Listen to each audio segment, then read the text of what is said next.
we wanted to leave some time for you all to ask us some questions. Oh, sorry. Just so wherever I want. But yeah, so we wanted to leave some time for you guys to ask us questions. Obviously, we're 2 domestic students and 2 international students, and we wanted to give you the opportunity to ask questions about anything that we've talked about. It's a completely open environment, and we'll answer any question you might have, honestly. Did you have a survey? Oh, no. Okay, so we passed out surveys. If you didn't like this presentation, or if you totally love this presentation, please let us know. Because we'll use that feedback for future presentations and for our competition and stuff. If there are things that you think we should be talking about that we didn't mention, or like future topics you think would be awesome, just put that down. We don't have to put your names on it. But yeah, anyway, questions. Yeah, Danny. Okay, so like you were saying, Steve, about in groups, watch their body language and everything. Is there any other way to have international students when you're in a group so that the domestic students can get international students to, talk more and interact more, so that they feel that they don't have to worry too much, but they can actually express how they feel? Is there another way besides just watching their body language? Yes, there is, and that's a great question, by the way.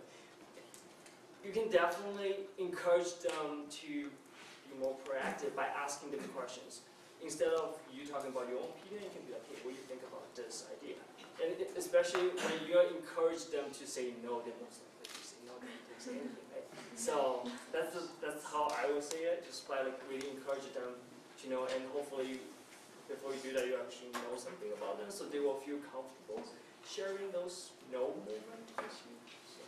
I think something else that I've experienced from a domestic student perspective is taking literally 1 minute to talk to them at the beginning of the meeting about them and their lives, and saying, how was your weekend, and getting to know them. That helps bridge that relationship gap that Stephen was talking about a little bit.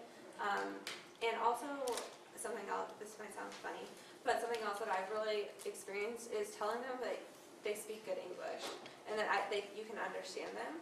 And that makes them feel more confident and to be able to share with you, their opinions, or to talk back to you. And so I think the other thing that I've noticed too is once you say that to someone, I feel like their English gets better because they speak it more. So, yeah. You guys have other questions? Mary? Oh. Hi everyone. Well, that's also a Chinese thing. When you answer something or ask something, you stand up.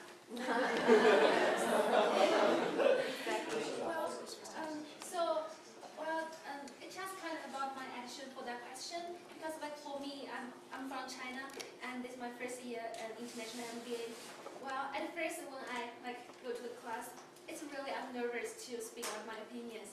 But I think once I get to know each other and familiar with the class, with the professor and anything else, then I'm willing to share my opinions. And also I think if a professor or other teammates, if you are willing to show your appreciation to the Chinese students, their contribution to the team, I think it would be better. I mean, the Chinese students, of course, they will try their best, because for Chinese people, face is very important. We always want to show our best and try to do our best for the team, like that.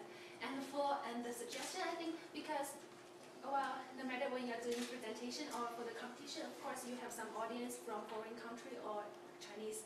So maybe you can do some experiments, ask the same question, then see the actions, all the answers from different people, different country. Maybe there will be an interesting experiment, and we'll have some mutual understanding about what's going on. Cool. That's my suggestion. Thank you. I think he makes a really good point, because just right now when I'm giving the presentation, someone smiles at me and make me, more confident to stand in front of you. So because we care about your reactions, so if you could give us positive reactions, so we will really feel better to speak more. And I have 2 questions. The first one is, thank you for your analysis for the disadvantage of the Chinese students. But I think, don't you think the harmony atmosphere or the indirect communication style, it's also a good thing for the team, because when a team there are many team leaders, and then there will be conflict and contradiction, then the teamwork will be destroyed. So maybe the Chinese student mentioned only the supporter of the team, and they don't talk too much, but at the critical point, they will show their point. Yes, I'm with you. I totally agree that it can be a really good thing when you are working a team and you don't have any sort of time constraint. It's perfect, because sometimes when you have those time constraints, you really have to make a decision quick and fast. You kind of have to sacrifice a minority's opinion. But when you're indirect, you actually listen to everyone else, because you want to emphasize on team thinking that really motivate everyone within the team to do their best. So I think it's actually a good thing if you don't have any sort of time constraint. I think also it's a lesson that every domestic student has to learn at some point, that it's not always the best thing to speak your mind all the time. And so I mean, honestly though, and so I think that is something that we can definitely learn from like the Southeast Asia culture, and how to be more and listen to people more. So I definitely think there's a lot of positives to that too. And the second question is, do you have some advices or suggestions for our Chinese students to make some improvements, or to learn to be more skilled on communication? I mean, I think it just comes down to like being more involved. You know, like you just have to get comfortable with it. It's like anything, like practice makes perfect. So like going out there and like being willing to speak up, and you know, like if you're working within a group that's encouraging and is supportive of you, I think just having that willingness to maybe like say something wrong but not like totally shut down because of that.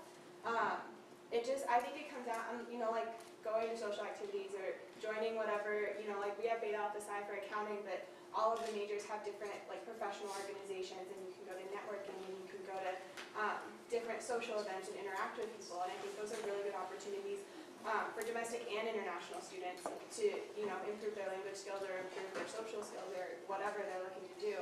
I think Daniels gives us a lot of good resources for things like that. Does that help? Yeah, but we have some more specific strategies to improve my ears. I mean, sometimes I cannot hear very clear. I cannot follow your speed. This is a big question. Well, so in the community square, we had a group and we had 2 Chinese students on the group, and we had to present in front of our entire class, and 2 of the Chinese students were saying how they get really nervous when they present. One of them says she shakes when she presents, she's so nervous, and so I suggested we go to the communication and presentation coaching that's downstairs in the community square. And so one of the domestic students on our team said, oh, I don't need to go, I don't need that. And I said, it's not really fair if we make just the 2 Chinese students go. So we all went in as a group, and actually the domestic student almost needed it more. But the 2 Chinese students both ended up presenting a lot better after having done that, because they were able to ask questions. It was like a small setting, you worked directly with the coach, like they asked about things that were hard for them in presenting, and they gave a lot of really good tips. So actually my personal experience is like to watch their American TV shows, such as American Idol, The Voice, something like that. I still watch it during my lunch or dinner, so it's really helped. I mean, for the daily conversation, I think I have improved a lot during watching this kind of maybe things. Yeah.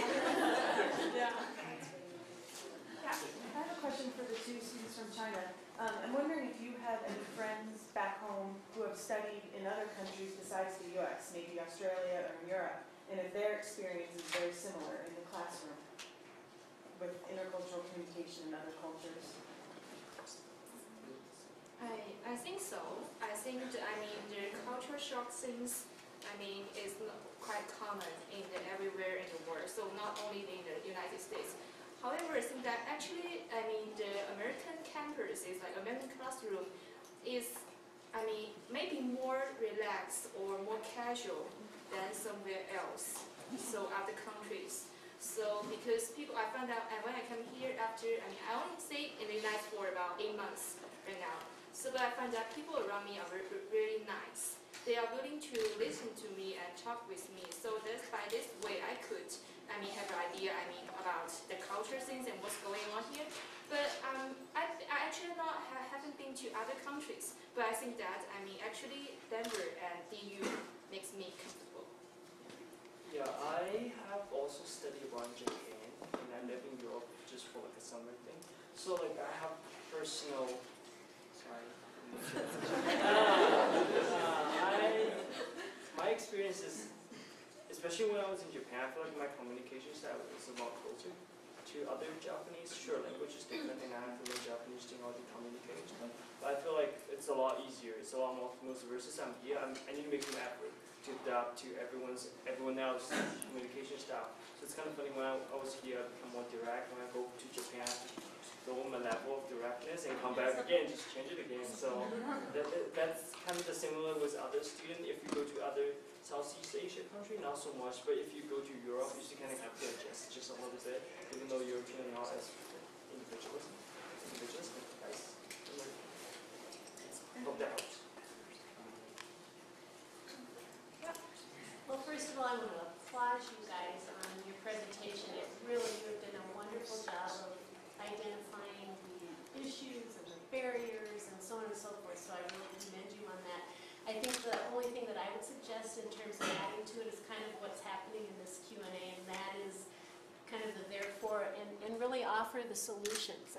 Talk amongst yourself and offer the solutions and talk to your peers more and offer to those folks that you present this to, what has worked and get their feedback and add that in, because I think that's what really everybody's trying to say. So, okay, we all get this, and you've given us a greater understanding and appreciation for these differences, but now how do we improve it? And that's kind of what you're doing, indirectly, and I think adding that little piece to your presentation would really be great. Also, just along that, we are going to be having another presentation this quarter in a couple weeks. It's going to be more based on students, and it's going to be more based on cultural differences and understanding. So we're going to be talking about and how to deal with them more.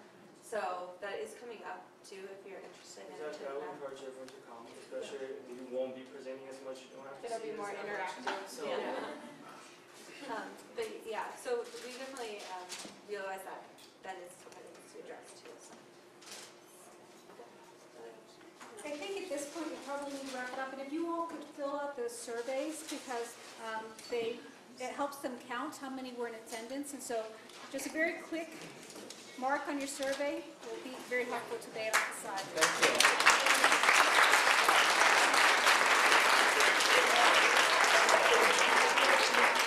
you.